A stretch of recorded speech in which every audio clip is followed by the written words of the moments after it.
Hi everyone, welcome again. So let's get started. Thank you again for being here. I'm Chen Xinwang, a member for the student committee of the Chinese American Food Society. Today is the last section for our series about thriving in academia and building networks. Before starting the whole section, here are a few things I want to mention. We will be recording today's presentation section and it will be available later on our website and social media platforms. If you'd like, you can also enable captions for subtitles. We'd like to invite you to fill the form from the link I just shared in the chat box. By sharing your feelings about our webinars and your ideas about activities you want in the future, we are honored to address right activities later. Now I'm honored to introduce our first speaker for today, Dr. Du. He's serving as a Regents Professor at Washington State University with more than 10 years of teaching and leading research experience. Today, he will share some ideas about communication between students and advisors in institutions. Please join me to welcome Dr. Du. Dr. Du, you're all welcome to start your presentation. Okay. So is that the view is okay? Yeah, I I can see your Not screen, I appear too think. small, right? Yeah, a little bit smaller. Yeah, I'm not sure because my screen is huge. So I possibly, I'm not sure how can I do that.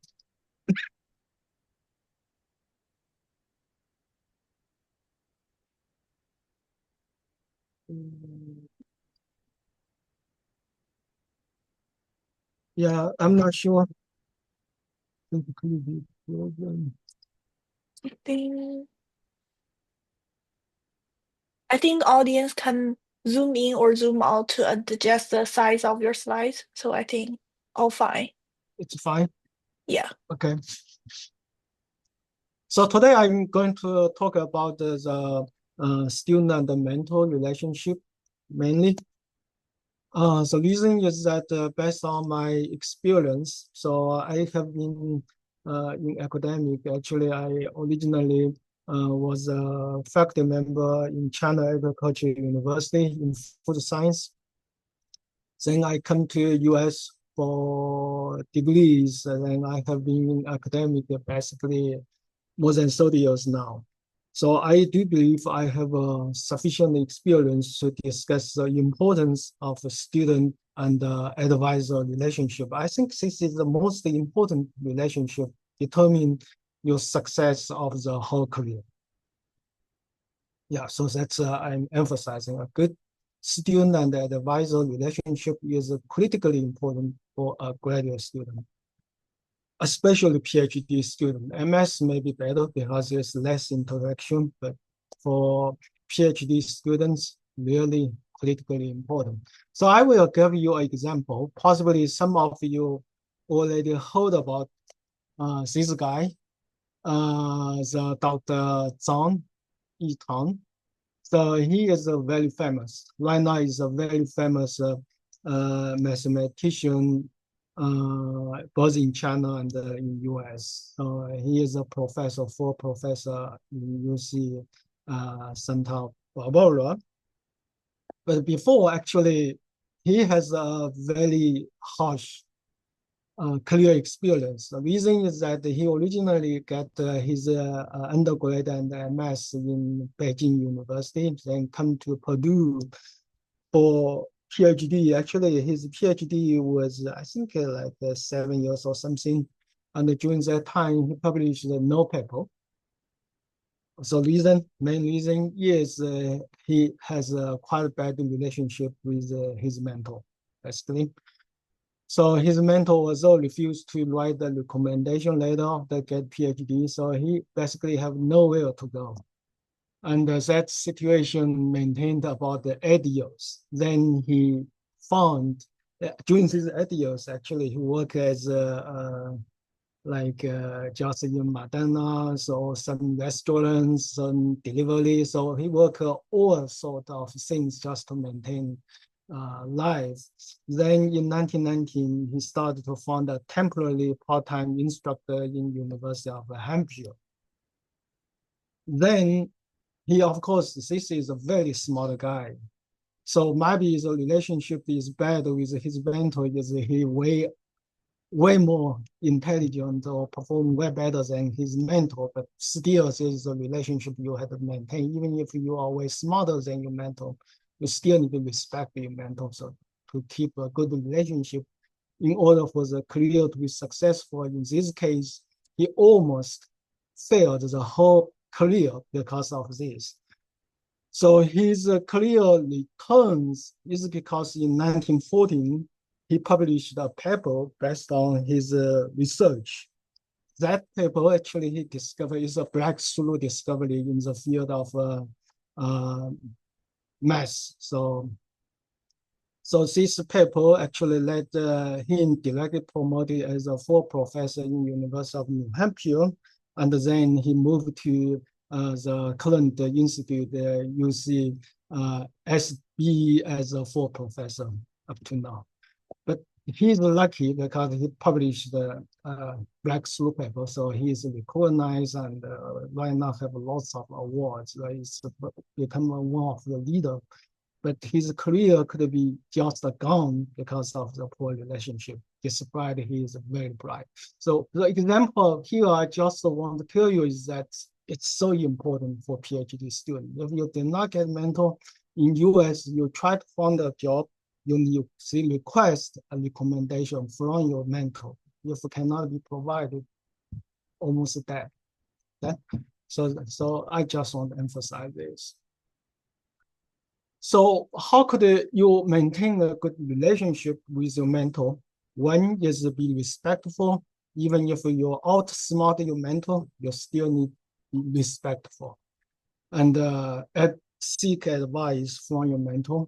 And because mentor is not only in academic, like certain areas, maybe you know way more than your mentor because you are studying these specific questions, but mentor can provide overall advice to you.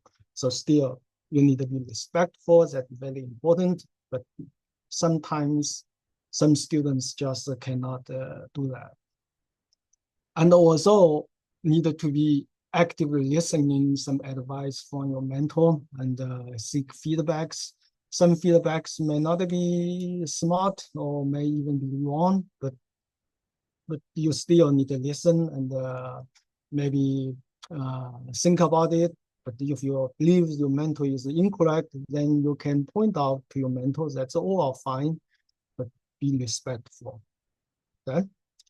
And some people may have a wrong impression that in US, such mentor and student relationship is more casual. It's not as in China. It's a large gap.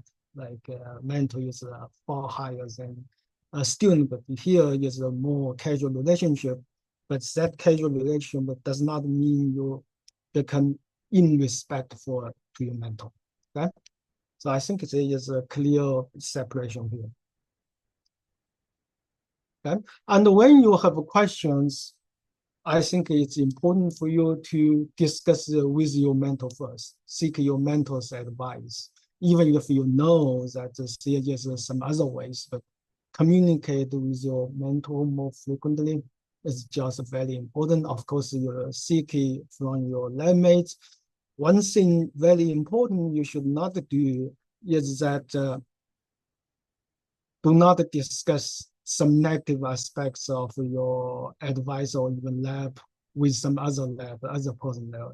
Because those things, it's good if you talk to your mentor directly, point out some problems, then mentor can solve it, but do not forget the mentor, but you mention all these negative things about the mentor in the back with some other colleagues because your mentor likely will hear those from the third person.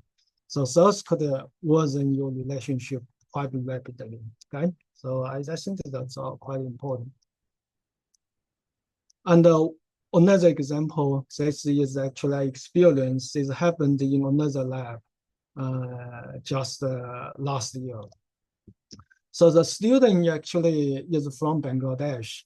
So he is just not that honest, frankly. So his mentor actually feels that he is not quite interested in the research project. But each time mentor asks the student always say, "Oh, I like this project. It's very good." So of course, then the mentor will not change the research things, so everything is maintained, but the student actually does not like the research work. So he discusses with other faculty members about possibility to transfer to other labs even. And then mentor certainly can fund this because faculty members do discuss with each other, communicate with each other. So the end result is that his major professor stopped the research assistant member instantly. And the other labs will not accept him because there is a complicated relationship there. So basically, he has nowhere to continue his PhD study because he also needed to pay the partial tuition because when the assistantship stops, the the tuition waiver stops too. So it's would become a very bad positions. Okay, so again could end your PhD study or even your career. Right, so those are things to be very careful. So I again emphasize the importance of a mentor and student relationship. It's just particularly important. Okay. So, and one thing I noticed in the students in recent years is handling feedback or criticisms effectively and constructively. So I do feel that in last several years, those Chinese students come from China, they become less acceptable to those criticisms than those students in 10 years ago. Of course, most 10 years ago was more top students come, but usually they are more acceptable and they usually see mentors' advice. I mean, change your just handle much better than current students. But I think it's important because most of you are graduate students right now, so you need to accept those criticisms and the feedbacks and then change your corresponding so the advice sometimes is quite valuable, right? And one thing is that some students tended to think that it's not their own fault. Could be because this lab is not good because they are lacking some essential facilities or essential equipment, or this lab do not have experience in this field. So just feel the lab is not good, but they do not feel the student, he or herself, that it's not working hard because they always have alternative solutions can solve the problem by trying other ways. So those things, again, is important to make sure your career, your graduate study can be successful. So what I'm saying is that you need to recognize your own deficiencies and handle those criticisms effectively and then change and find alternative solutions to address the change. So again, I think that's important. Okay, so this actually is the same. I already say that. So yeah, recognize if the students in the past students, I have a large number of students already graduated from my lab. Many of them are very highly successful. But those are highly successful students are always those students who do not blame for others' fault, always can find their own problems and then work effectively, solve the problem effectively. So I just emphasize those importance. Okay, so this is on the same line. Do not complain too much. Complain about the deficiencies and some other problems associated with the labs, the department, or your lab mates or your major professor. But take actions and to solve those problems. Complaint itself would never solve any problem, but would complicate relationship. Okay? Yeah, so this I have talked about. So most accomplished students are always those can solve problems effectively, then achieve those goals effectively. Right? And the last thing I just want to emphasize is that hard work, especially for PhD students, is so important, hard working. And this again, I would like say that compared with the students 10 or 20 years ago, current students is not work as hard as the students previously. But I personally believe that working hard is politically important for the graduate school. So don't make a mistake. Graduate school is a time when you come to US, then just for relax. It's just the opposite. Graduate school is short. MS only 2 years or less. And the PhD usually is 4 or 5 years. And this is very intense work. So because this several years, if you work very hard and be productive, your career could be very bright. On the other hand, if you cannot be productive, sometimes even if you get a PhD, it might be not, would be worse than you did not get a PhD. Because for a PhD without publications or without the intensive productivity, you're just not competitive in found any positions. Okay? So working hard is critically important. And this is not only for the lab work. Sometimes you also need to involve in teaching assistants. Right now in my lab, in my department, I'm a chair right now. We are hiring a lead scientist. So we always, as well as other positions, we have always have a research component and a teaching component. So serving as a TA and gain teaching experience is also very important. Just need to work hard. Of course, there's a balance. TA take time, but you still need to work your research side. So, all these could occupy your time, but if you are not working hard, then nothing achieved. So you cannot perform good ISOs, and certainly you would not achieve much in your graduate study. Okay, so productive graduate study will lay the foundation for success of the whole career. And this is several years graduate work is critically important.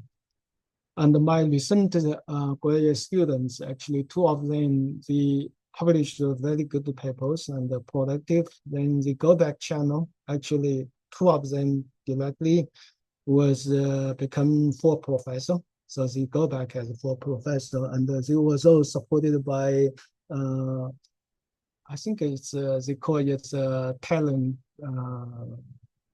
award or something for young scientists or something. But anyway, they have a very high salary, and they have about several, I think 2 or 3 million US dollars of startup. So all of these became very successful, but I also have 2 other students going back channels. They started with an associate professor, then their level is way lower. But both of them spend about 5 years. All of these 4 students spend about 5 years in my lab. But once they go back channels, their career is so different. One is already in the top 4 professor, have a large lab. But if you go back as associate professor, you work for others. So there is just a huge difference. Besides that, they are the same. When they come is the same, the outcome after 5 years is so different. So that's why I'm saying the hard working is so important for whatever lab you are in, it's critically important. And so when I accepted this talk, I was asked to also talk about the networking thing. I personally do not emphasize that much about the networking. Networking, you always can be established, especially for PhD students. It's quite easy to establish by attending those the conference and some industry. So I personally, for PhD students, it's not that important for networking, and these things the initial several years, but productivity would be far more important than networking.